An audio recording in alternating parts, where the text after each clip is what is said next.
Welcome to Alifes, Anonymous Life Stories. Today, we bring you a gripping and disturbing story shared by Sophie, a 21-year-old woman whose life took a dark turn after one seemingly innocent party. We're glad to have you here, Sophie. Let's begin from the top. Can you tell us what led up to that night? Thank you. Honestly, I never thought I'd be the type to end up in a story like this. I was 21, single, just starting to enjoy independence, the feeling of being young and free. I had recently moved to a bigger city to study journalism and was getting used to life without my small-town safety net. I was excited to make new friends, have fun, maybe fall in love. That Friday night, I was invited by a girl from my media class, Nina, to a house party her friends from the gym were throwing. She said they were a bit older but super cool and respectful. I hesitated at first, but Nina was persistent. And it sounded like fun. A nice house, music, drinks, and hot guys. Sure. The house was a sleek two-story place in the suburbs. It didn't feel like a student party. Everything was polished. Mood lighting, music that wasn't too loud, expensive alcohol. There were maybe a dozen people. Two guys caught my attention immediately, Mason and Tyler. They were both in their late 20s, charming, confident, and clearly knew how to make a girl feel seen.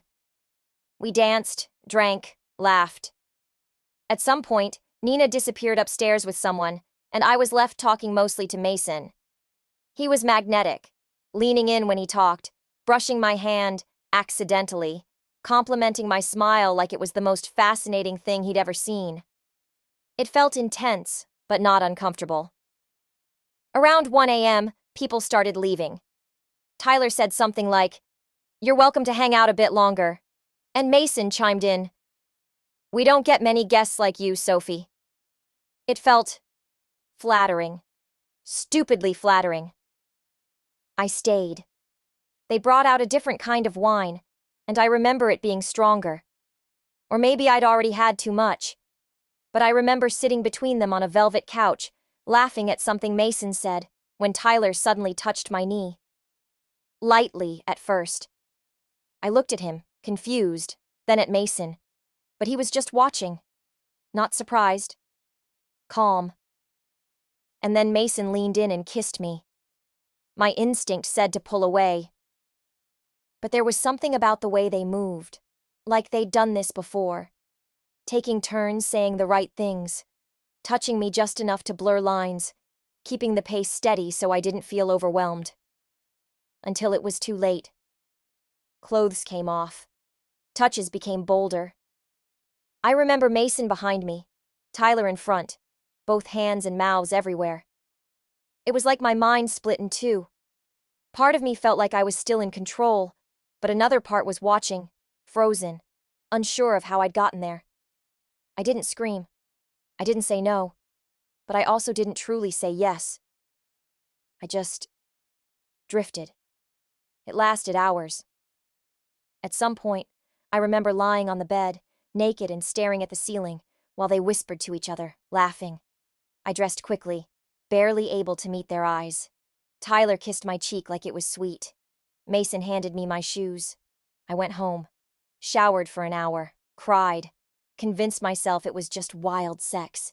A bad decision but not criminal, not abuse, not whatever. But the real nightmare started 2 days later.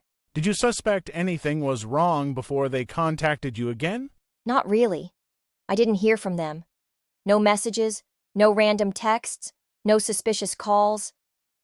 That silence became this false sense of safety.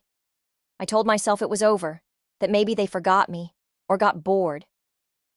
Then, late one night, I got an anonymous message. No name, no profile picture, just one word. Enjoy. And a link. I hesitated. But curiosity, or maybe dread, won. I clicked. It was a video. Grainy, black and white, shot from above, maybe from a hidden camera in the ceiling. I didn't even recognize the angle at first. Then I saw me on the bed. Undressed. Exposed. Every second of that night was there. Me laughing, touching, arching, moaning. from angles I didn't know existed. Like I was the star of a film I never agreed to make. I felt bile rise in my throat. My hands trembled. I couldn't breathe. Seconds later, another message came. You looked like you loved it, but we know your parents wouldn't, or your school, or your future employer. I dropped the phone. It was like time stopped. I didn't know if I should scream, cry, or smash the phone into pieces. Instead, I froze. Panic sank in like ice through my spine. I messaged back, asking who they were, what they wanted, begging them to delete the video. The answer? We just want to stay in touch, and maybe you can come over again. Bring a friend next time. I felt sick.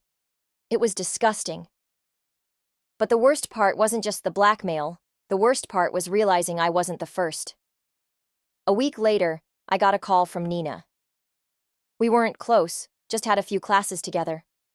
Her voice was shaking, barely coherent. She told me she'd gotten a similar message, that she too had a video, and that the guys, those same two, had been doing this for months, maybe longer. They had a system: invite girls separately, flatter them, isolate them, apply pressure disguised as charm, get them drunk just enough, capture everything on hidden cameras, then wait. And when the girls didn't come back, the messages would start. Nina said one girl from last year dropped out of university entirely. Another left the country, changed her name, disappeared. I felt like I was drowning. I considered going to the police, but what could I even say? That I stayed voluntarily? That I seemed willing? That I laughed and kissed back and looked into the camera without knowing it was there? I imagined sitting in a courtroom while that video played, people watching, whispering, well, she seemed into it. So I did something worse. I paid them. They gave me a crypto wallet address. Said if I wanted the original footage destroyed and every copy deleted, it would cost $10,000. At first, I told them I didn't have that kind of money. But they were calm, polite even. Gave me time, instructions. I sold my laptop, borrowed from a relative under false pretenses, used a credit card I swore I'd never touch again, and I paid. I don't even know if the video's really gone, or if they lied. But after the payment, the messages stopped. Sort of. Every few months, a new anonymous message would appear.